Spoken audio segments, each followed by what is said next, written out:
हम किसी भी धर्म के विरोधी नहीं है, लेकिन केंद्र हमारे धर्म पे कुठाराघात करेगा, विध्वंस करेगा, तो उसका जवाब तो हमारे पुरखों ने भी दिया, आज की बात नहीं है।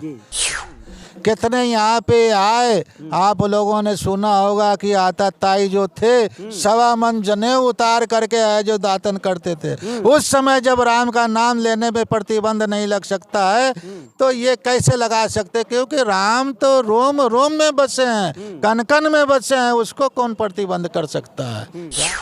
अच्छा, भगवान श्री रामचंद्र जी के प्राण प्रतिष्ठा को लेकर के तमाम लोग ऐसे हैं जिनको न्योता भेजा गया और न्योता ठुकरा दिए, क्या कहेंगे? और उनके भाग्य की बात है, आई हुई थाली को जो ठुकरा दे उसके किस्मत की बात है।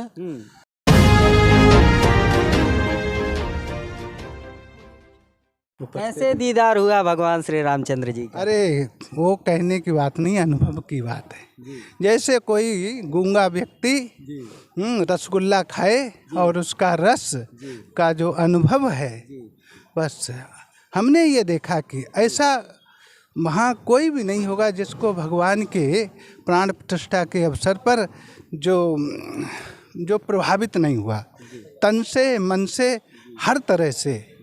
जब भगवान श्री रामचंद्र जी का कैमरे के माध्यम से प्रथम दर्शन कराया जाता है समस्त जनमानस को, तो उसमें से तमाम लोग जो है भावुक होकर के उनके अश्रुधार बह जाते हैं। बिल्कुल बिल्कुल बिल्कुल, मैंने देखा, हमारे खुद हुआ जी।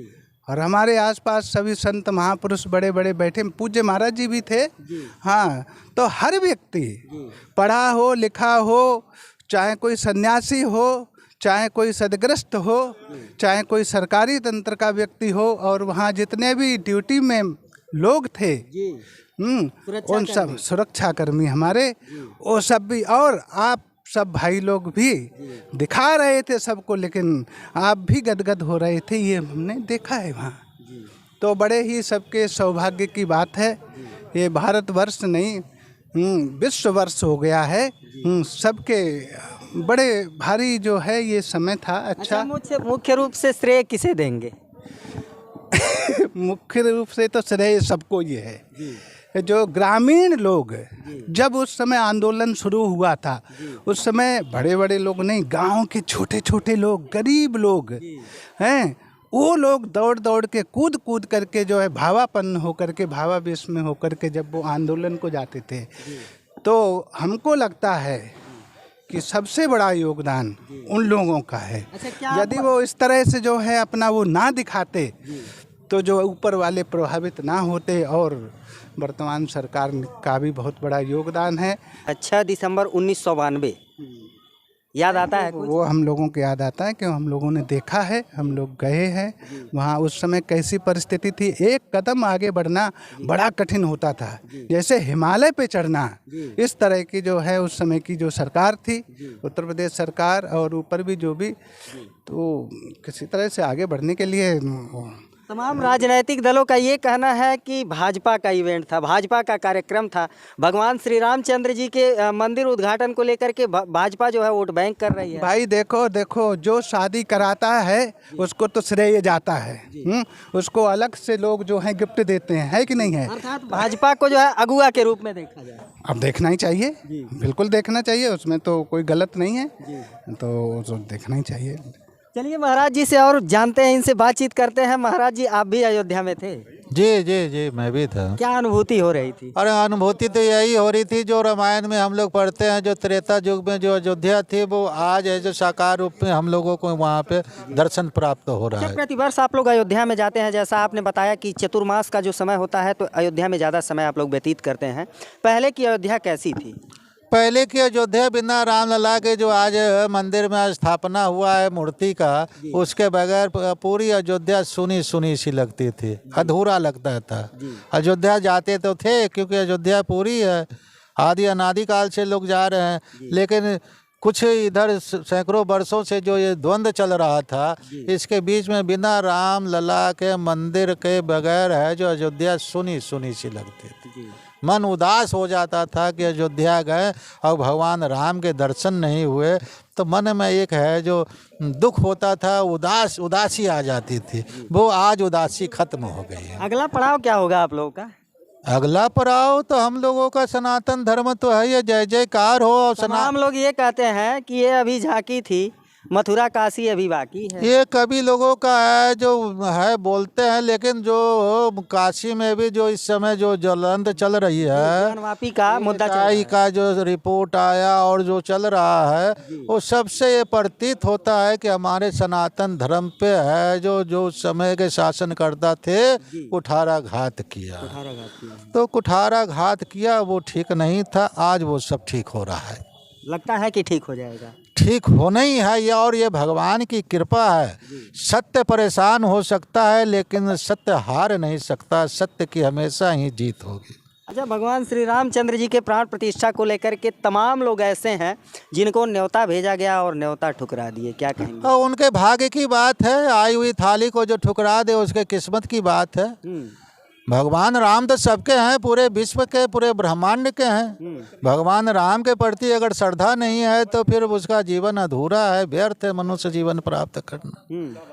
विपक्षी ये भी कहते हैं कि भाजपा का इवेंट था, क्यों जाए वहाँ? और विपक्षी का है जो ये राजनीति वालों का तो कुछ पता नहीं चलता क्या क्या बोलते हैं। मैं भगवान राम की कल्पना, भगवान राम को साकार रूप में जो देख रहा हूँ मैं उसकी बात करता हूँ। और ये एक दूसरे पे दोषारोपण करना ये हमारे देश के लिए अच्छी बात नहीं है। अच्छा महाराज जी, अगर उत्तर प्रदेश में सपा या फिर बसपा की सरकार होती और केंद्र में भाजपा की सरकार होती तो क्या लगता है आपको कि फैसला आता और फैसला आने के बाद मंदिर बन जाता? फैसला तो आना ही आना था, ये आज का थोड़ी चल रहा है, इसी को तो दुरुस्त किया जा रहा है। जो वर्तमान में आज मोदी जी का पूरे विश्व में जो सम्मान हो रहा है, देश मोदी जी की बदौलत देश का सम्मान हो रहा है। योगी जी ने जो यहाँ पे है जो व्यवस्था उत्तर प्रदेश में की, देखो कुव्यवस्था ख़त्म कर रहे हैं, भ्रष्टाचार ख़त्म कर रहे हैं, उसी में मोदी जी लगे, इसको कौन इनकार कर सकता है? हाँ, विपक्ष का काम है कि देश की तरक्की में आप है जो विपक्ष में बैठे हैं तो कुछ रास्ता बताइए, कुछ करिए। ये सब है जो हमारे जो परंपरा चली आ रही है वो तो ठीक है, लेकिन धर्म के नाम पे है जो ये पक्षा पक्षी करना ये अच्छी बात नहीं है। हम किसी भी धर्म के विरोधी नहीं है, लेकिन केंद्र हमारे धर्म पे कुठाराघात करेगा, विध्वंस करेगा तो उसका जवाब तो हमारे पुरखों ने भी दिया, आज की बात नहीं है। वहाँ बहुत सारे बलिदान हुए और हक का बलिदान हुआ। किसी का हक का अतिक्रमण अगर कोई करेगा तो वो चिंगारी है जो ज्वाला में परिवर्तित होगी ही होगी, और सत्य की जीत होगी होगी। जिसका हक है उसको हक प्राप्त होगा ही होगा। राम मंदिर बनना और बन करके उद्घाटन होना, इसमें राजनीतिक पार्टियों की कितनी भागीदारी हो सकती है? भारतीय जनता पार्टी ने देखो पूरे देश में बहुत विकास किया है। स्मार्ट सिटी के रूप में योगी जी ने अयोध्या को एक है जो बहुत बड़ा विशाल शहर के रूप में हवाई अड्डा प्राप्त होना, कॉरिडोर होना, सुंदरता बनाना, ये सरकार का काम है। गांव-गांव में देखो इस समय स्वच्छता के रूप में है जो बहुत सारे कार्य किए। ये सब कार्यपालिका जो है वो है जो विधायिका के रूप में लेकर के उनका कर्तव्य बनता है कि इस तरह का स्वच्छ और सुंदर हमारा देश बने, शहर बने, गाँव बने, उस कार्य को किया। और भगवान का मंदिर का निर्माण तो हमारे यहाँ भारतीय सनातनी का जन जन का है जो उसमें सहयोग है और योगदान है। संतों से लेकर महापुरुषों से लेकर के सभी भक्तों का उसमें योगदान है, और उसी योगदान की बदौलत और भगवान राम की कृपा इतने कम समय में इतना भव्य मंदिर बनकर के तैयार होना बिना प्रभु की कृपा के संभव नहीं होता है। अच्छा, 1989 का वो दौर कैसा था जब राम नाम को लेकर के प्रतिबंधित किया गया था कि आप राम नाम नहीं ले सकते? ये कोई नहीं कर सकता है, न कभी हो सकता है। कितने यहाँ पे आए, आप लोगों ने सुना होगा कि आता ताई जो थे 1.25 मन जनेऊ उतार करके आए जो दातन करते थे। उस समय जब राम का नाम लेने पे प्रतिबंध नहीं लग सकता है तो ये कैसे लगा सकते? क्योंकि राम तो रोम रोम में बसे हैं, कन कन में बसे हैं, उसको कौन प्रतिबंध कर सकता है? राम के बगैर तो मनुष्य जीवन अधूरा, मनुष्य जीवन ही प्राप्त नहीं होगा। बड़े भाग मानुष तन पावा, बड़े भाग से 84 लाख योनियों में भ्रमित करते होते होते ये भगवान की कृपा होती है तो ये है जो मनुष्य तन मिलता है। और वो मनुष्य तन हमारे माता पिता भी राम का ही स्वरूप है, भाई बंधु भी राम का स्वरूप। हम कन कन में राम को देखते हैं, तो राम पे प्रतिबंध लगाना असंभव। जी 2024 को लेकर के क्या उद्घोषणा करेंगे आप लोग? 2024 क्या है? लोकसभा चुनाव। अरे भाई ये चुनाव देखो, जब देश आज़ाद हुआ एक कानून बना है, उसके अंतर्गत की ये प्रक्रिया है। हर 5 साल पे चुनाव होता है जिसमें जनता जनार्दन अपना मताधिकार वोट दे करके एक सरकार चुनती है। और सरकार जो है वो जनता का नुमाइंदे होते हैं, जनता के नुमाइंदे होते हैं भाई। असली मालिक तो जनता है। जनता जनार्दन जिसको वोट देगी वो नुमाइंदे है जो उसका कार्य करेगी। नहीं कार्य करेगी 5 साल में फिर हटा दिया जाएगा। अच्छा 24 के चुनाव को लेकर के आपका मत क्या होगा? 24 का चुनाव होगा, जिसमें वोट मिलेगा वो सरकार बनेगी। किसकी और सरकार जो अच्छा करेगा उसको जनता आज के समय में अंधकार में नहीं है। जनता सब देख रही कि कौन है जो देश के प्रति, गांव के प्रति, शहर के प्रति कौन कार्य कर रहा है। आज योगी जी ऐसे नहीं आ गए, मोदी जी ऐसे ऊपर से आ गए क्या? जनता ने भेजा उनको चुन करके, अब वो काम करके दिखा रहे हैं। उसी तरह से 24 में भी जनता देखेगी कि ये काम करने वाले हैं तो इनको है जो जनता फिर से बैठाएगी। अच्छा, फिर से महाराज जी बोलेगी। का मत क्या होगा?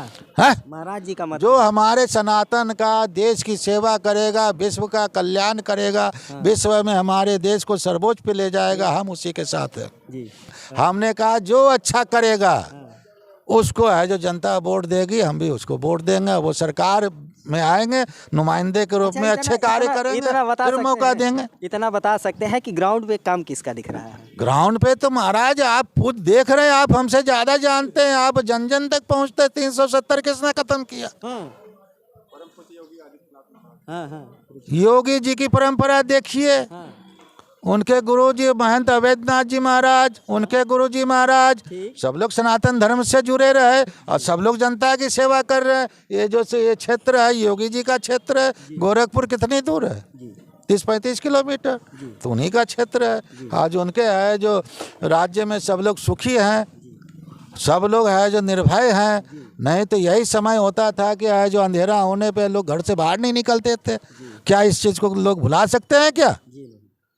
चलिए जनता से क्या आग्रह करना चाहेंगे? जनता से हम यही आग्रह करेंगे जो देश की सेवा करे, जो आपकी सेवा करे, जो आपके नुमाइंदे आपके बीच में रहें, देश की सेवा करे, देश का मान सम्मान बढ़ाएं। आप सब लोग उनको है जो सेवा करने का मौका देते रहें ताकि है जो हमारा देश समृद्ध बना रहे। बहुत बहुत धन्यवाद। तो मित्रों अभी आप सुन रहे थे उदासीन आश्रम के जो है महात्मा जी थे। इस मामले से संबंधित आपकी क्या राय है कमेंट करके जरूर बताइए। मिलते हैं फिर किसी नेक्स्ट वीडियो में नई खबर के साथ, तब तक के लिए नमस्कार।